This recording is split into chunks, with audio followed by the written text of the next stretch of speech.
Bonjour à tous, mon invité du matin, Yann Aka, écrivain, éditeur et promoteur culturel. Bonjour Yann. Bonjour Monsieur Angerman. Alors, vous avez choisi d'introduire la culture dans les entreprises et votre opération s'appelle La Fresque. Tout à fait, c'est une activité culturelle comme la définition même du mot La Fresque, qui invite ou qui regroupe plusieurs autres activités ou plusieurs autres disciplines comme le théâtre, la danse chorégraphique, le slam, l'exposition d'œuvres d'art, la vente d'objets d'art, etc.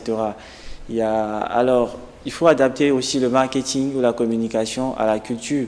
Parce que si les consommateurs ne viennent pas vers le produit, je prends un exemple, si les librairies sont de moins en moins fréquentées et la chose culturelle n'est pas consommée avec satisfaction, il faut pousser le produit vers les consommateurs eux-mêmes. Donc c'est ça, c'est ce qu'on a décidé de faire en déplaçant la culture vers les entreprises à travers l'activité La Fresque. Alors, depuis quand vous l'avez initié ce projet? Alors, elle a pris plusieurs formes, une métamorphose progressive ou un perfectionnement progressif. Au départ, c'était d'abord avec les chefs d'entreprise, ça s'appelait le café littéraire des leaders.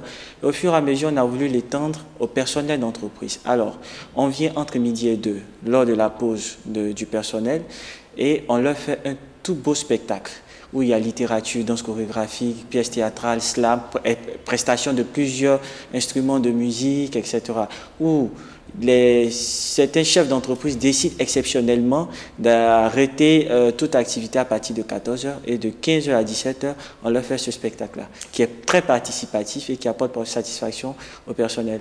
Et qu'est-ce qui a motivé cette initiative? Comme je le disais tout à l'heure, il y a un problème, il y a un état des lieux, c'est que la culture et surtout la littérature jouit de peu de visibilité. Et il y a une désaffection générale, presque générale, de la littérature et de la culture. Tout au moins un désintérêt. Un désintérêt. Alors, il fallait faire quelque chose pour promouvoir la culture, pour promouvoir, comme on dit, la littérature. Et puis aussi, il y a des contraintes professionnelles des travailleurs qui ont ce stress permanent là, qui n'ont pas le temps de se distraire, qui n'ont pas le temps d'aller regarder une danse chorégraphique. Il y a d'autres qui ne savent même pas ce que c'est. Alors nous déplaçons ce spectacle-là vers eux. Il y a d'autres qui découvrent pour la première fois et ça leur donne encore envie de partir voir, de consommer la chose culturelle. Est-ce que les entreprises au départ sont demandeurs de cette offre-là? Non, au départ, les entreprises ne demandaient pas cette offre. Mais il fallait, dans un premier temps, leur permettre de découvrir. Et lorsque cela est fait, il y a la grande satisfaction qui s'exprime. Et là, maintenant, les entreprises demandent. Aujourd'hui, nous avons initié ce projet-là sous fonds propres. Et nous sommes satisfaits qu'il y a une rétroaction et l'intérêt commence à grandir. Et aujourd'hui, jusqu'en 2018, le calendrier est presque bouclé où ce sont les entreprises même qui demandent. Alors, en clair, il y a combien déjà d'entreprises qui se sont intéressées à votre projet? Disons que lorsque le projet s'est étendu à tout un personnel des entreprises, où il est devenu La Fresque, nous l'avons commencé exactement et officiellement le mois dernier. Je peux citer les entreprises. Pas de problème. Avec la COPEC qui a déplacé tout son comité de direction exceptionnellement à Yamoussoukro. Et nous avons fait avec le livre de Mancini de Fela, qui était le jour où tout a basculé.